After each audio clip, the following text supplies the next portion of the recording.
Hello, welcome to Workplace Wake Up. I'm Jen Shaw. Every week, I spend about 15 minutes covering legal developments, introducing you to interesting guests, and providing some entertainment to start your workday. We have a really important topic to discuss today. I know the term bullying is pretty prevalent in the media right now. We have a lot of articles and blog posts and discussion in this country and really in the world about bullying. Unfortunately, things like cyberbullying can have an incredible impact on children and adults alike. So, when we talk about bullying, you might be surprised to know that there's no law that prevents bullying. Okay? Remember that when we look at employment laws, they are usually focused on people being excluded because of a protected characteristic, their race, their color, their sex, their national origin, or they're being harassed or mistreated because of a protected characteristic, right? Being pregnant, the color of their skin, their religious beliefs. So when we talk about bullying, unless somebody is being bullied because of a protected category or characteristic, it's not going to violate the law. Is it going to really ruin the person's workplace? You bet. Can it destroy a workplace culture? Absolutely. It's not necessarily illegal. So in California, the legislature created this phrase, abusive conduct. And a lot of folks have used this definition of abusive conduct to try to make bullying unlawful. All right, because abusive conduct, the way it's defined in California law, is very similar to what you would think of as bullying. Sort of repeated, inappropriate or unprofessional behavior, undermining somebody's ability to do their job. This is what we're looking at for abusive conduct. But even though abusive conduct is codified in California law, it's not illegal. It's codified because it should be discussed as part of your equal employment opportunity training that you are required to conduct if you have 5 or more employees. So when you consider the requirement that you conduct equal employment opportunity training, preventing sexual harassment, racial harassment, discrimination, retaliation, all of those 3 pillars of EEO, right? Preventing discrimination, harassment, and retaliation.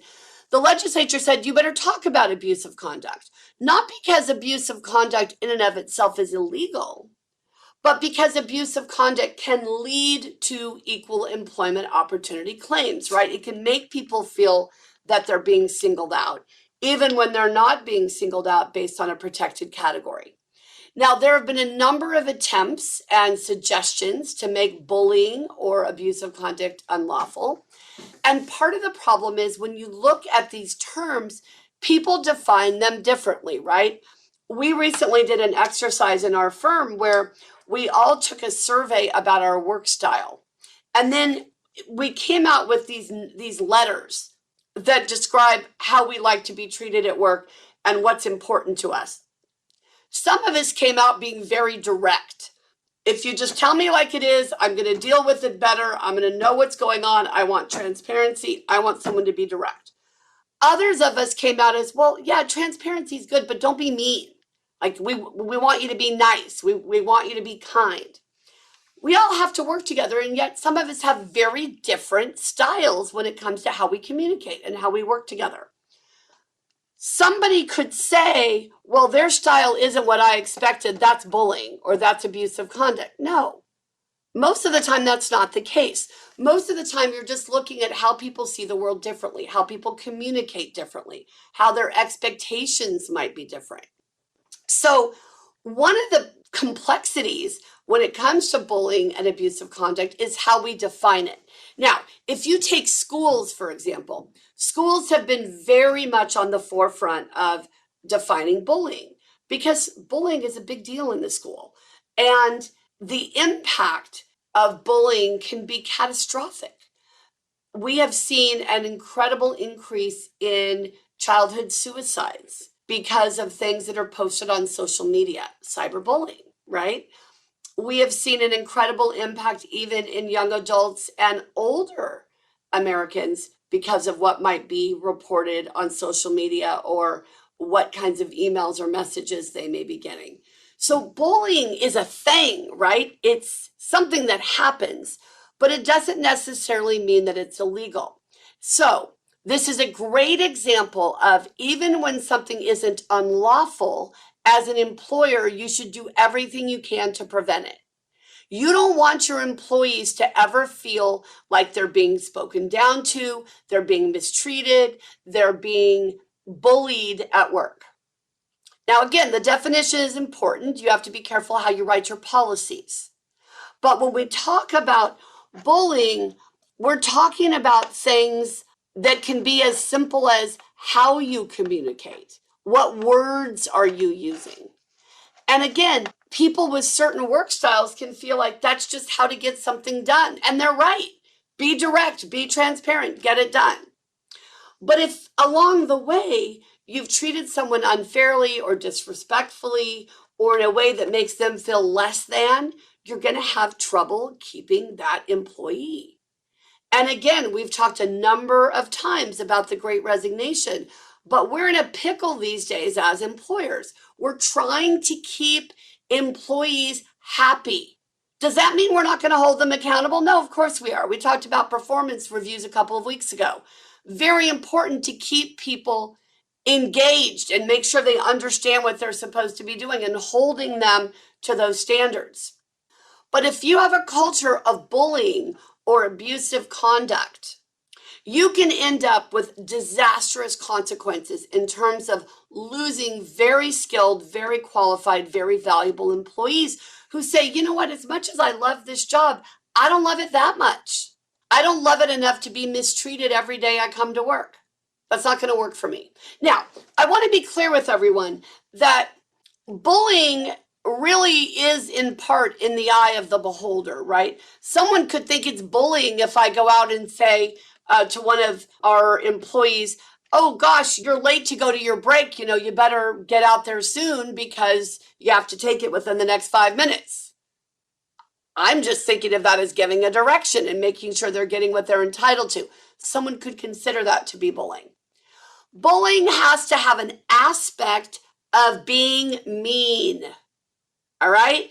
Being rude, being unprofessional, being disrespectful, cutting people off, making fun of them, those sorts of things. And there are some workplaces where this never happens. People are very respectful with each other. They feel accountable. They don't behave that way. Other workplaces where unfortunately it's more common. You need to evaluate what you've got going on in your workplace. Do you have some bullies? Do you have some folks who don't play well with others in the sandbox? How are you going to deal with it? How are you going to hold them accountable? What mentoring and coaching can you provide them? Don't give up on them right away. Help them see how their conduct is negatively affecting their coworkers, the efficiency of the workplace, potentially client or customer satisfaction. They need to understand all of that.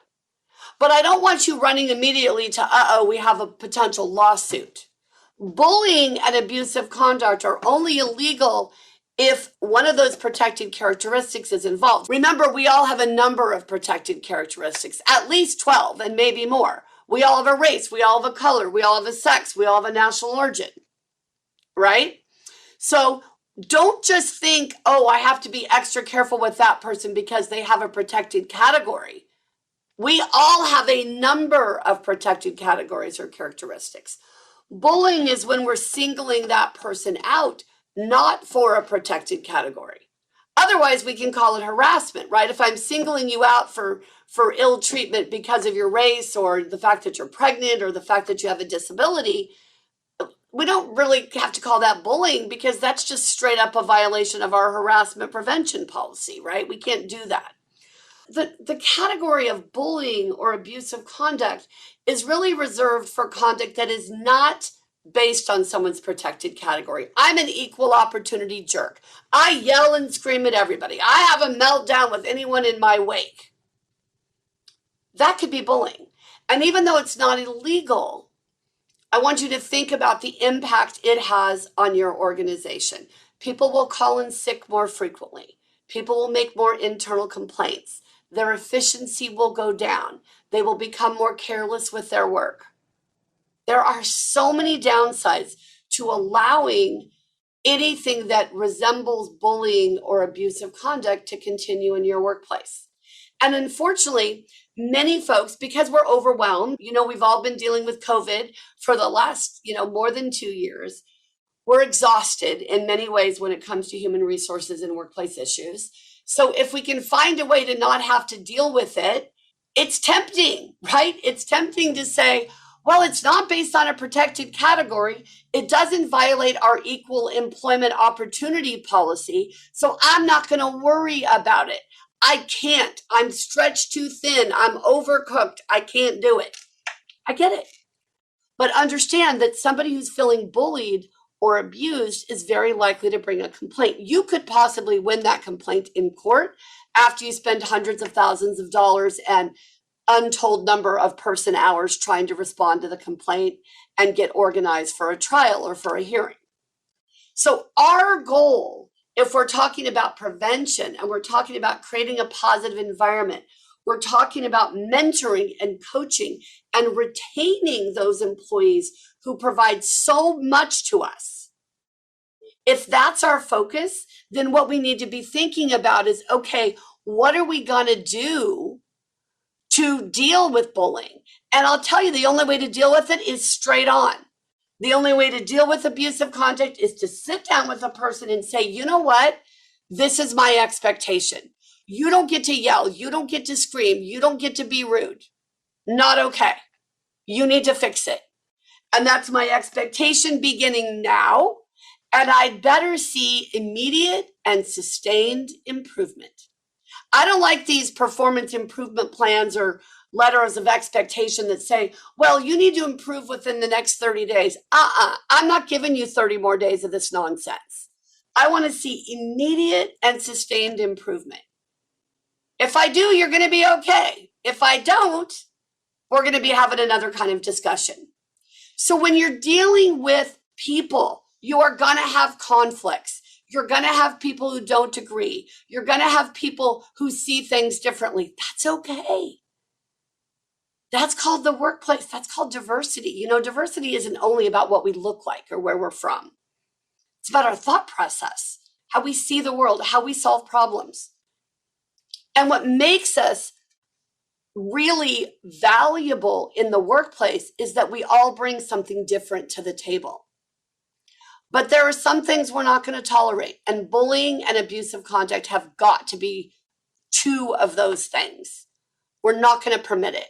We're not going to allow people to behave that way. And people will say to me, but Jen, this is who I am. Well, then you know what? You got to change. I'm sorry, but it doesn't work that way.